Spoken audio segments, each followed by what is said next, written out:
मित्रांनो, मागच्या व्लॉगमध्ये आपण शनी शिंगणापूर येथील शनी महाराजांचे दर्शन घेतले होते। पुढील या व्लॉगमध्ये आपण श्री क्षेत्र उद्देश्वर महादेवांचे दर्शन घेणार आहोत। श्री क्षेत्र उद्देश्वर मंदिर घाटशिरस पाथर्डी अहमदनगर येथे आहे। उद्देश्वर भगवान की जय। हर हर महादेव महाराज की जय। धर्मवीर संभाजी महाराज की जय। नमस्कार मित्रांनो, मी श्याम वेवरे श्यामराव या आपल्या यूट्यूब चॅनलमध्ये सर्वांचे स्वागत आहे। चला तर मग वृद्धेश्वराचे दर्शन घेऊया। वृद्धेश्वर हे नाथ संप्रदायाचे आद्यपीठ म्हणून ओळखले जाते। अहमदनगरच्या पाथर्डी तालुक्यातील गर्भगिरीच्या डोंगराच्या कुशीत असलेले हे स्वयंभू श्री वृद्धेश्वर मंदिर आहे। नवनाथ ग्रंथामध्ये अध्याय क्रमांक 23 मध्ये या स्थानाचे वर्णन आहे। येथील गर्भगिरी डोंगर गोरक्षनाथांनी सोन्याचा केलेला आहे। या ठिकाणी नाथांनी यज्ञ व भंडारा केलेला आहे। त्यासाठी 33 कोटी देव, अनेक ऋषीमुनी, जपी तपी संन्यासी आलेले होते। याच ठिकाणी शंकर भगवान व पार्वती मातेने म्हाताऱ्याचे रूप घेऊन भंडाऱ्याच्या पंक्तीला वाढण्याचे काम केले होते, म्हणून येथील महादेवाला म्हातारदेव नावाने देखील ओळखले जाते।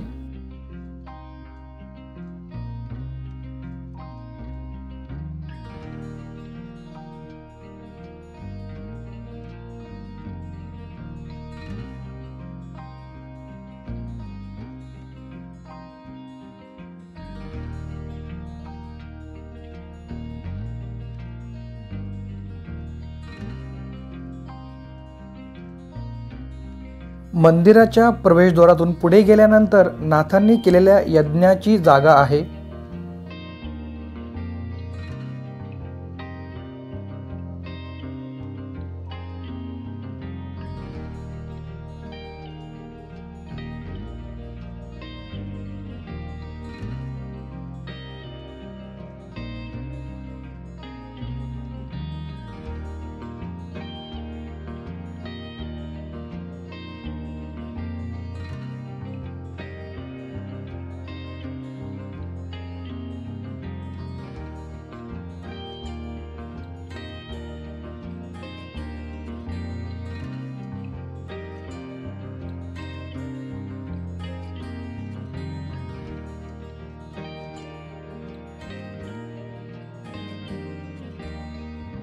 पुढे स्वयंभू महादेव शिवलिंगाचे दर्शन घेतले। येथील वातावरण अगदी प्रसन्न होते। या शिवलिंगासमोर पार्वती मातेची सुद्धा मूर्ती आहे।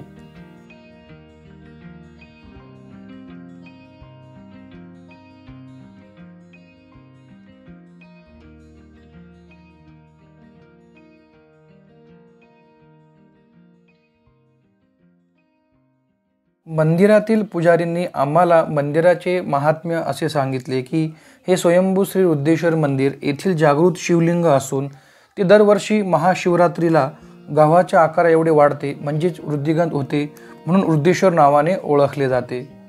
छिंद्रनाथांनी आणि गोरक्षनाथांनी शंकर भगवान यांच्याकडून आश्वासन घेतले की तुम्ही येथे स्वयंभू राहा। मग शंकर भगवान यांनी देखील सांगितले की मी येथे स्वयंभू परिपूर्ण राहील। ज्यावेळी शंकर भगवान यांनी या पिंडीमध्ये प्रवेश केला त्यावेळी एवढे तेज निर्माण झाले की जसे की आपल्या डोळ्यावर जेव्हा एखादा प्रकाश चमकतो, आपण जसे शेजारी बघतो किंवा आपली मान तिरपी करतो, दुसरीकडे बघतो, अगदी त्याच पद्धतीने येथील मंदिराबाहेरील नंदींनी सुद्धा आपली मान तिरपी केलेली आहे। ती आजही त्या स्थितीमध्ये आहे।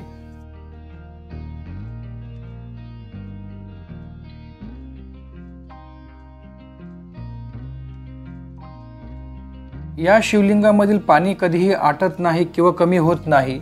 साक्षात हे शिवलिंग म्हणजे महादेवाच्या जटा आहेत, त्यातील पाण्याची धार म्हणजे गंगा आहेत।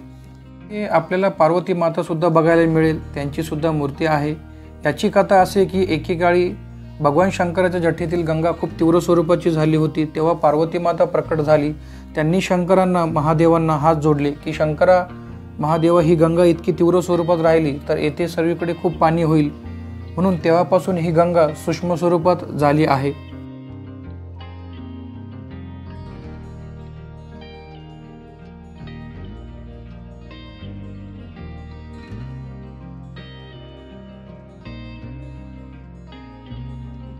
या मंदिर परिसरात अनेक साधू संतांचे वास्तव्य होते।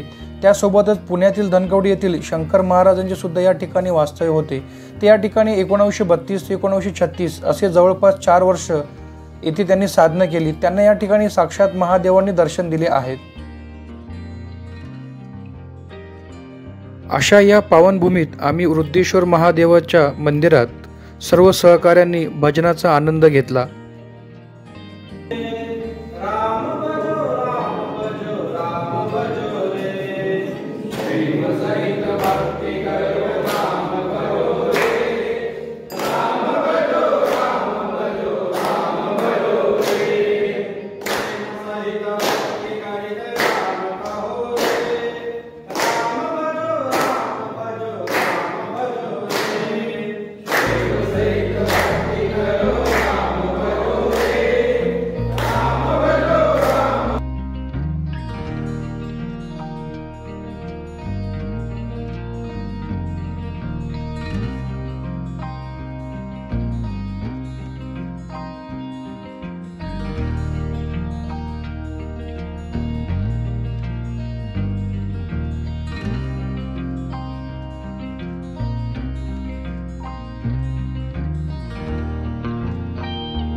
अशा या पावनभूमीत गर्भगिरीच्या डोंगरात आजही अनेक औषधी वनस्पती बघायला मिळतात.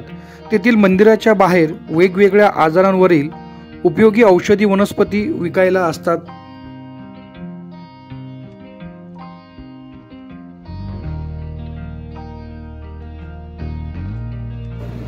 हे काय आहे सांगा? हे हडसांदा आहे.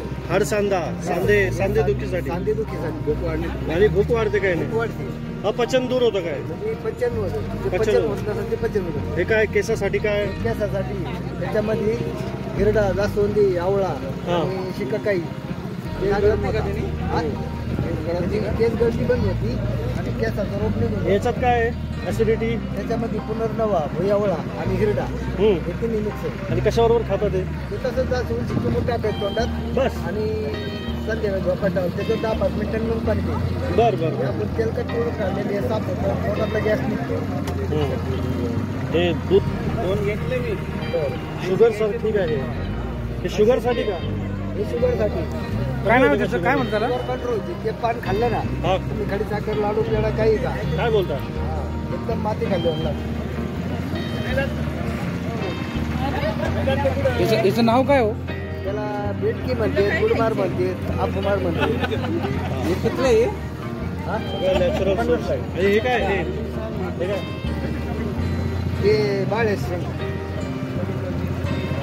फरक पडतो जो का इलाज आहे ना, आणि फरक पडतो. आपण काय होतं, दमाने फरक पडतो, पण काय करतो. हे नेहमी घ्यावं लागतं का? झाडं लागेल का आमच्या इथे लावलं? हो लागतं ना. वेल कोणता लागतो? वेल वेल कोणी कसा लावा? बघ देतो.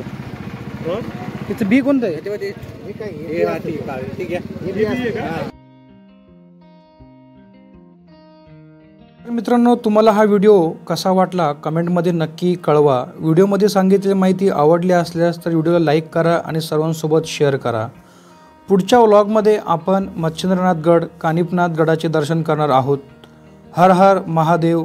अलख निरंजन. आदेश.